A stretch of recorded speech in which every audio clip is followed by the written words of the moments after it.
CCTV ফুটেজে ধরা পড়ল অগ্নিকাণ্ডের আগে এক সন্দেহজনক যুবকের পদচারণা। পঞ্চম তলায় উঠে বন্ধ করে দেয় সিসিটিভি। পরিকল্পিত এই নাশকতার তদন্ত দাবি করছে কর্তৃপক্ষ। পুলিশ বলছে ওই যুবককে গ্রেফতারে চলছে চেষ্টা।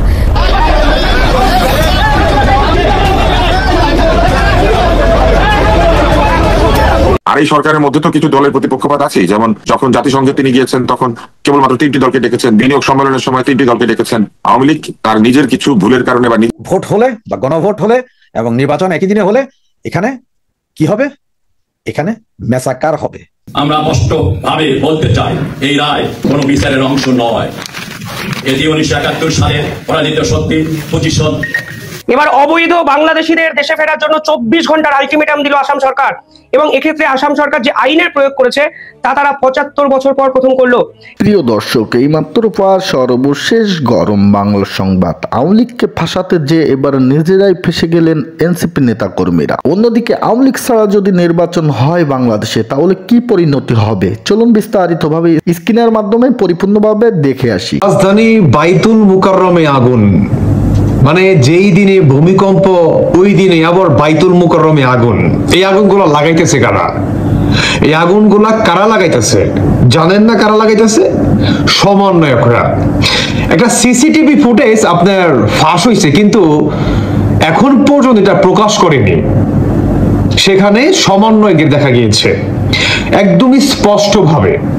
সমন্বয়কদের যেভাবে মেট্রো রেলে আগুন লাগাইছিল না, এখন তারা বাংলাদেশে আগুনও ধরায়। বিমানবন্দরে আগুন, চট্টগ্রামে আগুন, এখন বাইতুল মুকাররমে আগুন। বাহানা দিবে কি জানেন? যে ভূমিকম্প থেকে, কারেন্টের আপনার শর্ট সার্কিট থেকে এই আগুন ধরছে। কারণ বাংলাদেশে এই পর্যন্ত যত কয়টা অগ্নিকাণ্ডর ঘটনা ঘটছে, সবকটার ব্যাখ্যা কিন্তু আপনার এই শর্ট সার্কিট থেকে আসছে, তাই না? আর কত ম্যাটোক্লাস ডিজাইন সাজাবে? আমি জোরালো ভাবে বলতেছি, যেহেতু কয়টা সমন্বয়ক আছে, আপনার নাহিদ থেকে শুরু কইরা ইভেন আসিফ ভুইয়া থেকে শুরু কইরা সব কয়টাকে গ্রেফতার করেন। গ্রেফতার করলেই ভালোভাবে বুঝে যাবেন বাইতুল মুকাররমের যে মার্কেট আছে সেখানে তীব্র আগুন, একে একে সব জায়গায় আগুন ধরাই দিচ্ছে।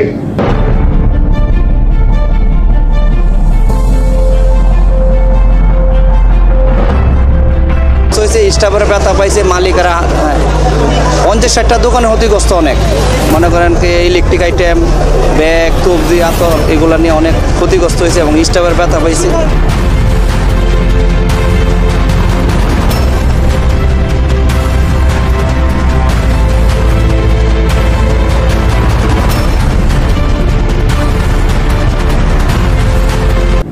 সমন্বয়করা। কারণ কি জানেন? কারণ সামনে হচ্ছে নির্বাচন, আর এই নির্বাচনকে কেন্দ্র করে কোনোভাবেই যাতে বাংলাদেশের ফেব্রুয়ারিতে অনুষ্ঠিত না হয়, যাতে তারা আরো দীর্ঘ 5 থেকে 10 বছর থাকতে পারে। এত ম্যাটোক্লাস ডিজাইন কেন? বাংলার মানুষ কি এখন পর্যন্ত চুপ পড়ে থাকবে? কেউ কি কোনো প্রতিবাদ করবে না এদের এগেনস্টে? আর কত, আর কত?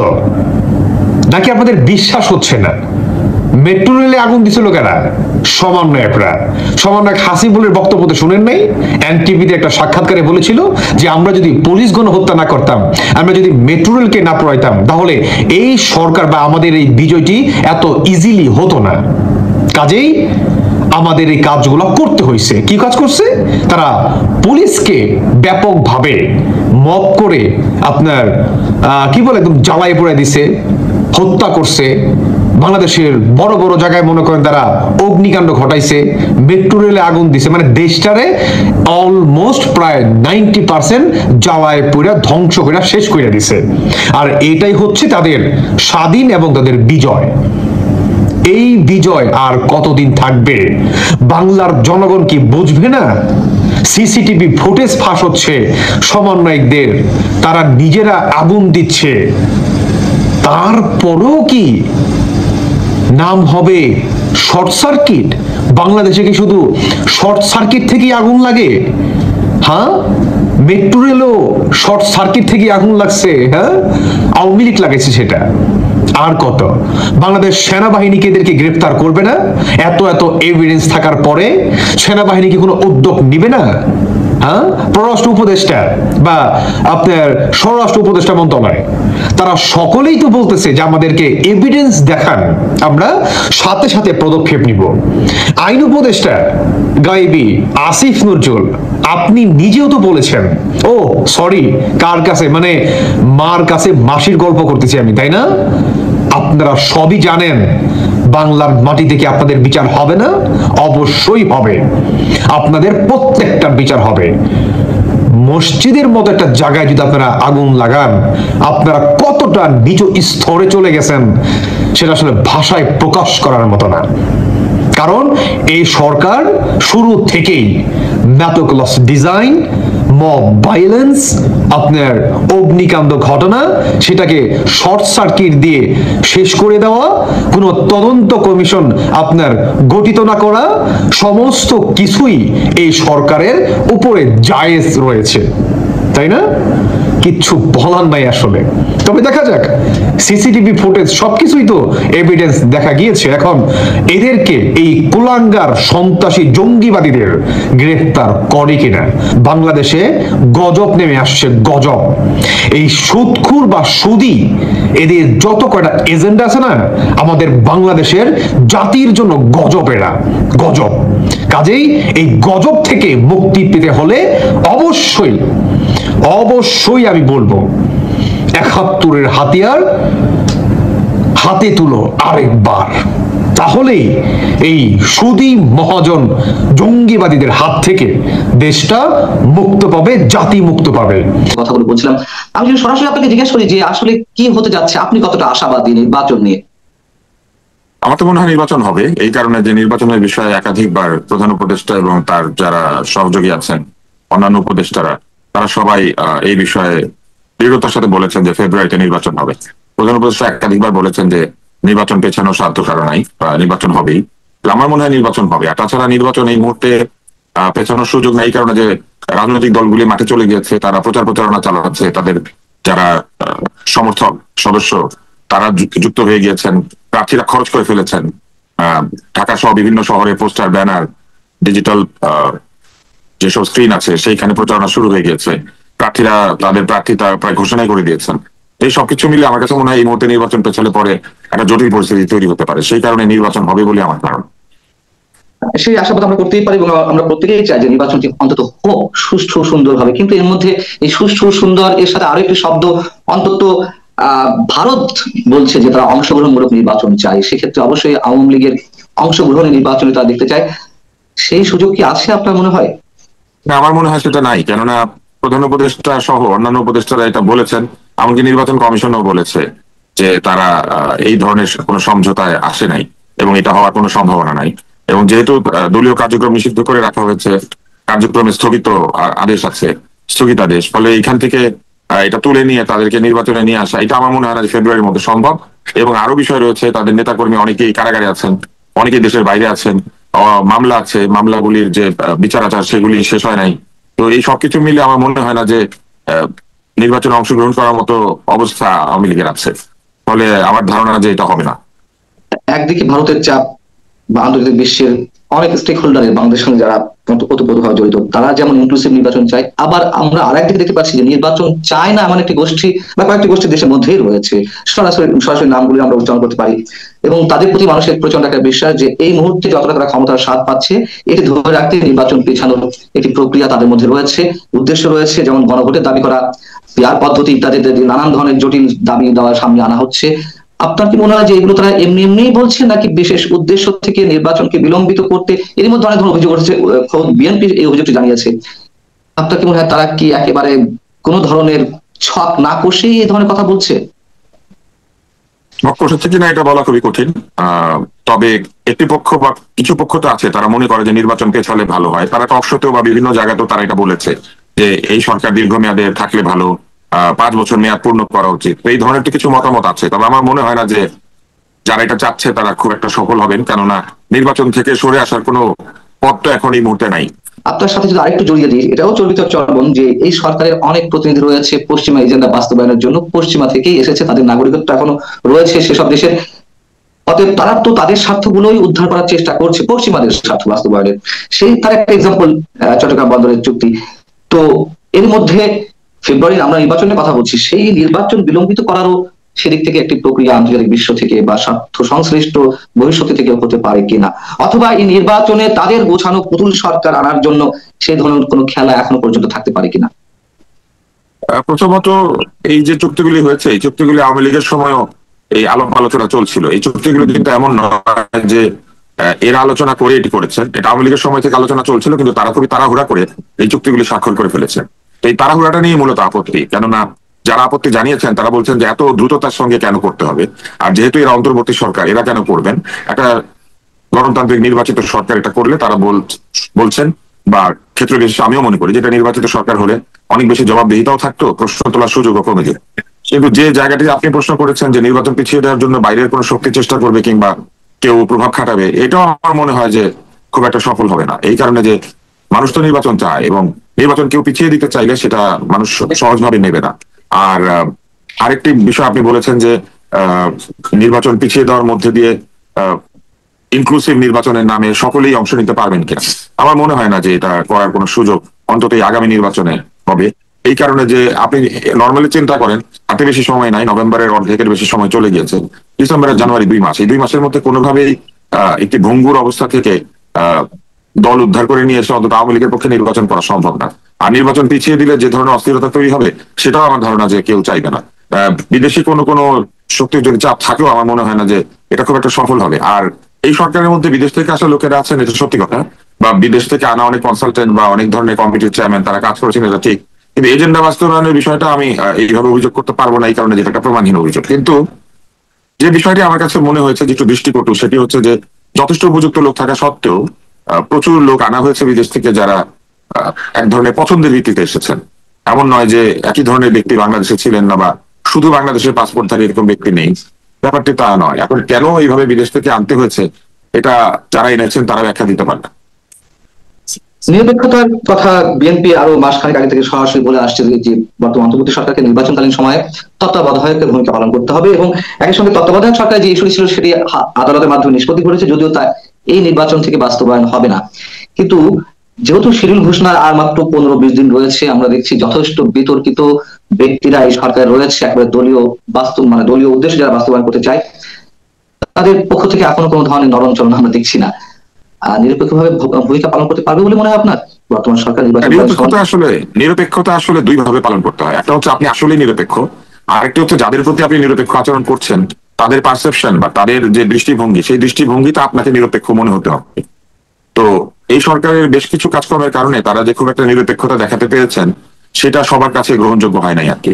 কেননা তারা কোনো ক্ষেত্রে কোনো দলকে পক্ষপাত করেছেন, কোনো ক্ষেত্রে ব্যক্তিকে পক্ষপাত করেছেন, কোনো ক্ষেত্রে কিছু বিষয়কে অধিকতর গুরুত্ব দিয়েছেন অন্যান্য বিষয়ের চেয়ে, এবং ক্ষেত্র বিশেষে তারা পাওয়ার ওভার এক্সারসাইজও করেছেন। ফলে তারা যদিও নিরপেক্ষ হনও, মানুষ যে তাদেরকে ঠিক নিরপেক্ষ সরকার মনে করবে এটা নাও হতে পারে। এদেরকে নিরপেক্ষ হতে গেলে এখন যেটা করতে হবে সেটি হচ্ছে যে এই তত্ত্বাবধায়ক সরকারের মতো হতে গেলে অন্তত কিছু উপদেষ্টার পরিবর্তন আনা, কিছু কি পোস্ট বা গুরুত্বপূর্ণ পদে পরিবর্তন আনা দরকার, এবং পাশাপাশি কিছু কাজ সম্পূর্ণভাবে বন্ধ করে দিতে হবে। যেমন এই যে চুক্তি স্বাক্ষর করা, কোনো কিছু বরাদ্দ দেওয়া, তারপরে নির্বাচনে প্রভাব ফেলতে পারে এমন কোনো সিদ্ধান্ত গ্রহণ করা, এই জিনিসগুলি আমার মনে হয় যে তাদেরকে বন্ধ করে দিতে হবে। তারপরও এই 2 মাসের মধ্যে তারা নিরপেক্ষতার একটি ভাবমূর্তি তৈরি করতে পারবেন সেটা হবে না। এর একটা বড় কারণ হচ্ছে যে এই সরকারের একাধিক উপদেষ্টা নির্বাচন করবেন এবং উপদেষ্টা বের হয়ে গিয়ে দলও তৈরি করেছেন। ফলে এই সরকারের মধ্যেই পক্ষপাতমূলক ব্যক্তিরা তো শুরু থেকে ছিলেন, কেননা যিনি দল তৈরি করেছেন তিনি তো শুরু থেকেই একজন এনসিপি পন্থী মানুষ, তাই না? আরো একজন উপদেষ্টা বলেছেন তিনি ইলেকশন করবেন, সেই উপদেষ্টা যে মার্কা নিয়ে নির্বাচন করবেন তাহলে তিনি নিশ্চয়ই এখনো মনে মনে সেই মার্কাটাই রেখেছেন। তো তিনি তো তাহলে ভেতরে ওই মার্কা বা ওই দল কিংবা ওই কর্মসূচির প্রতি তিনি অ্যালাইন্ড। তো এই কারণে আমার মনে হয় যে দ্রুত এই সরকার রদবদল না করলে পরে কিছু পদে তাহলে নিরপেক্ষতার ভাবমূর্তি তৈরি করাটা কঠিন হবে। আর এই সরকারের মধ্যে তো কিছু দলের প্রতি পক্ষপাত আছেই, যেমন যখন জাতিসংঘে তিনি গিয়েছেন তখন কেবলমাত্র 3টি দলকে ডেকেছেন, বিনিয়োগ সম্মেলনের সময় 3টি দলকে ডেকেছেন, তারপরে একাধিক দলকে প্রহার করা হয়েছে, আবার পাশাপাশি অন্য দলগুলিকে আন্দোলন অনশন ধর্মঘটের সময় তাদেরকে সুবিধা দেওয়া হয়েছে, ছায়া দেওয়া হয়েছে, পানি ছিটানো হয়েছে। তো আমরা তো দেখেছি যে এই সরকারের মধ্যে এক ধরনের পক্ষপাতমূলক আচরণ কারো কারো প্রতি ছিল, আছে। তাহলে নির্বাচন সুষ্ঠু, অবাধ, নিরপেক্ষ হবে কিভাবে? নির্বাচন অবাধ হবে। অবাধ হওয়ার জন্য কি লাগে? সবাই এসে ভোট দিতে পারবেন। সুষ্ঠু করা যায়, কারণ সবাই এসে ভোট দিবেন, ভোটটা গোনা হবে। গ্রহণযোগ্য হবে কিনা সেটা নির্ভর করবে হচ্ছে যারা ভোট দিচ্ছেন তাদের উপরে। অর্থাৎ সব মানুষ যদি এটাকে গ্রহণ করেন, মনে করেন যে না এইভাবেই নির্বাচনটা হওয়া দরকার ছিল, তাহলে গ্রহণযোগ্য হবে। আর যদি একটি বিরাট অংশের ভোটাররা, যেমন ধরেন আওয়ামী লীগের ভোটাররা, জাতীয় পার্টির ভোটাররা, অন্য যারা আছেন, যদি তারা ভোট দিতে না পারেন অথবা তাদের দল খুঁজে না পান, তারা তো বলবেনই যে এটা গ্রহণযোগ্য হয়নি। কিন্তু সব মিলিয়ে সুষ্ঠু অবাধ করা সম্ভব। আর নিরপেক্ষতা আসলে আমার মনে হয় যে এটা আগের মতোই আর কি, এটা একটা পারসেপশন। কতটুকু নিরপেক্ষ নির্বাচন হলে এটা বলা যাবে নির্বাচনের দিন এবং তারপরে। এবং নিরপেক্ষ না থাকলে মেকানিজমের যথেষ্ট সুযোগ থাকে। মানুষ ভোট দিচ্ছে ঠিকই, কিন্তু ফলাফলটা হচ্ছে অন্যরকম। এরকম অনেক অসংখ্য অভিযুক্ত বা প্রমাণ তো আমাদের সামনে রয়েছে যে আমি ভোট দিলাম, মানুষ যেখানে ভোট দিল কিন্তু ভোটগুলো আসলে সেখানে পড়লো না, বা নানান ধরনের। সেটা তো আমরা বুঝি। মানুষ যখন এই ধরনের ঘটনা দেখে তখন তো বোঝা যায়। সাংবাদিকরা বোঝেন, যারা নির্বাচন পর্যবেক্ষণ করেন তারা বোঝেন, প্রার্থীরা বোঝেন, ওই এলাকায় যারা ভোট দেন তারাও বোঝেন যে তাদের ভোটটা গোনা হয়েছে নাকি হয় নাই, অথবা ভোটে কোনো কারচুপি হয়েছে কিনা। তো সেই ধরনের কোনো ঘটনা ঘটলে তো আমার ধারণা যে ভোট প্রশ্নবিদ্ধ হবে। তবে এখনো যেহেতু এরকম কিছু হয় নাই, কেননা নির্বাচনটা হয় নাই, নির্বাচন না হওয়া পর্যন্ত তো আমরা আগে থেকে বলতে পারি না যে নির্বাচন নিরপেক্ষ হবে কি হবে না, অথবা নির্বাচন সুষ্ঠু হবে কি হবে না। এটা বলা যাবে কেবলমাত্র নির্বাচনটি শেষ হয়ে যাওয়ার পরে। যেমন এর মধ্যে প্রশ্ন রাইজ করেছে যে ঢাকা 8 আসনে উপদেষ্টা একজন নির্বাচন করবে, ছাত্র প্রতিনিধি হিসেবে যিনি আছেন এই পরিষদে, সেখানে বিশেষ বিশেষ বরাদ্দ দেওয়া হচ্ছে, সরকারের তহবিল থেকে বিশেষ বিশেষ বরাদ্দ দেওয়া হচ্ছে, যেহেতু তিনি সেখানে নির্বাচন করবেন। এখন থেকে যদি এই অবস্থা হয় তাহলে তাদের তাদের সহযোগিতাও তো রয়ে যাবে নিশ্চয়ই প্রশাসনে। সেখান থেকে তো অনেক প্রশ্ন উঠবে, এবং আপনি নিজেও বলছেন প্রশ্ন উঠতে পারে, কিন্তু সেই প্রশ্ন ওঠার পরে কি হবে? আসলে দেখা যাচ্ছে ফলাফল ঠিক মতো হলো না, প্রশ্ন উঠলো, তারপরে কি? প্রশ্ন উঠলে তো তারপরে সেই প্রশ্ন কি করে, প্রশ্ন শেষ পর্যন্ত কি করে? এক বিশ্বাসযোগ্যতা নষ্ট করে। বিশ্বাসযোগ্যতা নষ্ট করলে কি হয়? নির্বাচন কিংবা যে কোনো কার্যক্রমের গ্রহণযোগ্যতা কমে যায়।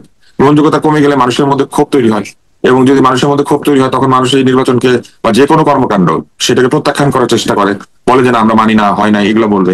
তো এটা তো আসলে কি ঘটতে পারে আমরা কেবলমাত্র একটা হিসাব করতে পারি।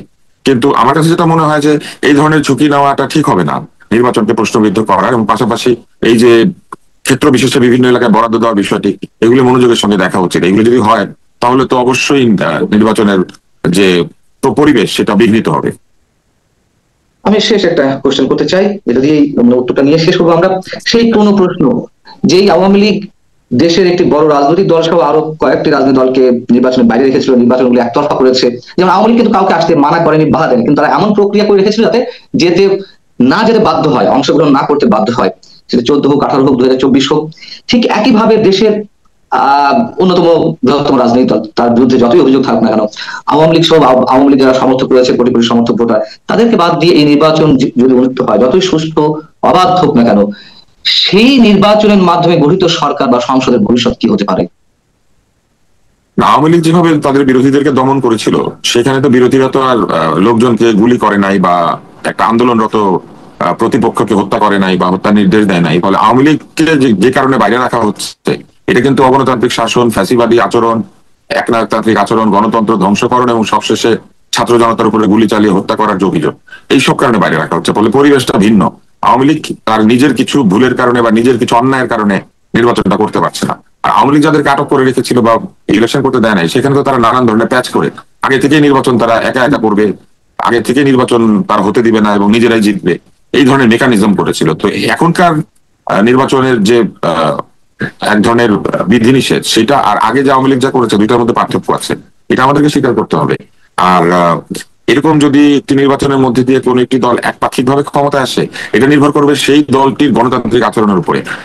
এটা কিন্তু স্বাভাবিকভাবে হতে পারে যে একটা দল নিরঙ্কুশ সংখ্যাগরিষ্ঠতা পেল, 250 আসন পেয়ে গেল, হতে পারে। কিন্তু মানুষ যদি দেয় তাদেরকে ভোট, কিন্তু ওই দলটি কতটুকু গণতান্ত্রিক আচরণ করলো, মানুষের প্রতি কতখানি দায়বদ্ধ থাকলো, বিরোধীদেরকে কতটুকু কথা বলার সুযোগ দিল, সংসদে বিরোধীরা না গেলেও বিভিন্ন বড় সিদ্ধান্তের সময় বিরোধী দলকে আস্থায় নিয়ে তাদের সঙ্গে মিটিং করলো কিনা, আলোচনা করলো কিনা, সুশীল সমাজ, সম্পাদক মন্ডলী, সাংবাদিক যারা, বিষয় বিশেষজ্ঞ যারা, তাদের মতামত নিল কিনা, এগুলোর উপর নির্ভর করবে হচ্ছে ওই সরকারের ভবিষ্যৎ কি হবে হবে না। মূল বিষয়টা কিন্তু সরকারের গণতান্ত্রিক আচরণ। 300 আসনেও যদি কেউ জিতে কিন্তু গণতান্ত্রিক আচরণ করে, তাহলে কিন্তু মানুষের মনে কখনো ক্ষোভ জাগে না। মানুষ তো ভোটই দিয়েছে, ভোট দিয়েই 300 আসনে তাদেরকে জিতিয়েছে। কিন্তু জিতিয়েছে কেন? গণতান্ত্রিক আচরণ করার জন্য, মানুষের সুযোগ সুবিধা দেখার জন্য, মানুষের অধিকার নিশ্চিত করার জন্য। এবং সেই অধিকারের মধ্যে বিরোধী দলের অধিকারও পড়ে। কারোর সঙ্গে নির্বাচনে কেউ হেরে গিয়েছে মানে তো এই না যে সে বিরোধিতার অধিকার হারিয়েছে, তার মতামতের কোনো গুরুত্ব নাই। একটা ভোট কম পেলেও তো হার জিত হয়। এই কারণে অবশ্যই হেরে গেলেও যারা হেরে গিয়েছে তাদের মতামতকে আমলে নিতে হবে। এটা যদি নেয় কোনো সরকার তাহলে কিন্তু ভয়ের কিছু নাই। এবার অবৈধ বাংলাদেশিদের দেশে ফেরার জন্য 24 ঘন্টার আলটিমেটাম দিল আসাম সরকার, এবং এক্ষেত্রে আসাম সরকার যে আইনের প্রয়োগ করেছে তা তারা 75 বছর পর প্রথম করলো। এবং নিঃসন্দেহে খবর যখন সামনে আসে তখন মোহাম্মদ ইউনূসের তো ঘুম উড়েইছে, উল্টে গোটা ভারত জুড়ে চাঞ্চল্য সৃষ্টি হয়েছে যে আসাম সরকার এমন কি করলো যে হঠাৎ করে 24 ঘন্টার মধ্যে বাংলাদেশিদের সসম্মানে নিজের দেশে ফিরে যেতে বললো, না হলে কড়া অ্যাকশন নেওয়া হবে বাংলাদেশি অবৈধ বাংলাদেশিদের বিপক্ষে। দেখুন, এক্ষেত্রে 75 বছর আগে একটি আইন আসাম সরকার ইমপ্লিমেন্ট করেছে। সে আসাম সরকার যে আইন ইমপ্লিমেন্ট করেছে সে আইনের নাম ইমিগ্রেশন এক্সপালশন অ্যাক্ট 1950। নেহেরুর সময় কিন্তু এই আইন তৈরি হয়েছিল, কিন্তু ভারত কিন্তু এই আইনকে ব্যবহার করেনি, এস্টাবলিশ করেনি। আজকের দিনে দাঁড়িয়ে আসাম সরকার 75 বছর পর সেই আইনকে ফিরিয়ে আনলো এবং নিঃসন্দেহে অবৈধ অনুপ্রবেশকারী ঠেকাতে কিন্তু কড়া বার্তা কিন্তু দেওয়া হলো। দেখুন, এখানে যে আইনটার কথা এখন আলোচনা হচ্ছে সেই আইন কিন্তু তৈরি হয়েছিল নেহেরুর সময়। সে সময় আপনারা জানেন ভারত পাকিস্তান ভাগাভাগির পর পূর্ব পাকিস্তান থেকে অসংখ্য অনুপ্রবেশকারী ভারতবর্ষে চলে আসে, এবং সে সময় আসাম সরকারের মুখ্যমন্ত্রী ছিলেন গোপীনাথ বরদলৈ। তিনি কিন্তু এই আইনটিকে কার্যকর করতে চান, কিন্তু সে সময় কিন্তু নেহেরু বাধা দেন। নেহেরু বলেন যেহেতু ভারত এবং পাকিস্তানের মধ্যে নেহেরু লিয়াকত প্যাক্ট আছে, তাই এই আইনটাকে এখনই ইউজ করো না, তাহলে পাকিস্তান এই পুরো বিষয়ে রঙ্গমঞ্চ একটা নাটক তৈরি করবে। ফলে সে সময় কিন্তু আসাম সরকার এই আইনটিকে ব্যবহার করেনি। কিন্তু এবার বাংলাদেশের বাংলাদেশের অনুপ্রবেশকারীদের অন্য দেশে পাঠাতে আসাম সরকার এই আইনটিকে ব্যবহার করলো এবং 5 জন অবৈধ বাংলাদেশিকে কড়া নির্দেশ দিয়ে বলা হলো যে আপনাকে 24 ঘন্টা টাইম দেওয়া হলো, আপনি সসম্মানে আমাদের দেখানো পথ থেকে দেশে ফিরে যান, না হলে জেলে ঢুকতে হবে, 3 বছরের জেল আপনাদের কাটতে হবে, তারপরেরটা পরে দেখা যাবে। নিঃসন্দেহে বড় ধামাকা। আমাকে কমেন্টে অনেকেই জিজ্ঞাসা করেন যে ইনকাম কিভাবে বাড়ানো সম্ভব। এর জন্য আজ আমি একটি অ্যাপের সঙ্গে আপনাদের পরিচয় করে দিচ্ছি। সে অ্যাপটার নাম মার্কেট উলফ। মার্কেট উলফ হলো একটি সেবি রেজিস্টার্ড অ্যাপ, যেখানে আপনি লগ ইন করে খুব সহজেই ইনকাম বাড়াতে পারেন। এবার আপনাদের দেখাচ্ছি এই মার্কেট উলফ অ্যাপ আপনারা কিভাবে ব্যবহার করতে পারেন। দেখুন, প্রথমে আমি পিন দিয়ে এই অ্যাপে লগ ইন করলাম। এখানে দেখাচ্ছে ফলো ট্রেন্ড অপশন, যেখানে মার্কেটে প্রফিটেবল ট্রেন্ডগুলোই আপনাকে শুধু দেখাবে। এবার একটা ক্লিকেই আপনি এখান থেকে ট্রেন্ড খুব সহজে ক্লিক করে ফলো করতে পারেন। এখানে আপনি খুব ছোট অ্যামাউন্ট ইনভেস্ট করে ট্রেডিং শুরু করতে পারেন। মার্কেটে বাকি অ্যাপে ইনভেস্টমেন্ট আপনাকে 3 গুণ বেশি করতে হয়। এখানে আছে স্টপ লস অপশন, যা আপনার ক্ষতি আটকায়। যদি আপনার ক্ষতি একটি নির্দিষ্ট লেভেলে পৌঁছে যায় তাহলে এই অ্যাপটি অটোমেটিকলি বন্ধ করে দেবে আপনার ইনভেস্টমেন্ট। এই অ্যাপের ব্রোকারেজ ফি মার্কেটের অন্য অ্যাপের থেকে অনেকটাই কম। এখানে দেখুন প্রফিট ট্রেন্ড অনুযায়ী চলছিল, আমি একটি ক্লিকেই স্টপ ট্রেন্ড করে দিলাম এবং খুব অল্প সময়ে 1306 টাকার প্রফিট বুক হয়ে গেল।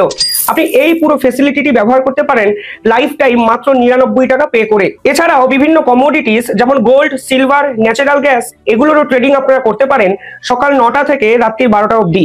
মার্কেট উলফ অ্যাপ আপনাকে রেকমেন্ডেশনও কিন্তু ফ্রিতে প্রোভাইড করে। এখানে দেখুন মাত্র একদিনে 14 তারিখ 12,240 টাকা, জুলাইতে 70,468 টাকা, জুনে 59,696 টাকা এবং অক্টোবরে 58,260 টাকার প্রফিট বুক হয়েছে। এবং এই প্রফিটে মার্কেট উলফ কোনো কমিশন কিন্তু নেয় না। তাহলে আর দেরি কেন? 2 মিলিয়নের বেশি মানুষ অলরেডি মার্কেট উলফকে ডাউনলোড করে নিয়েছে।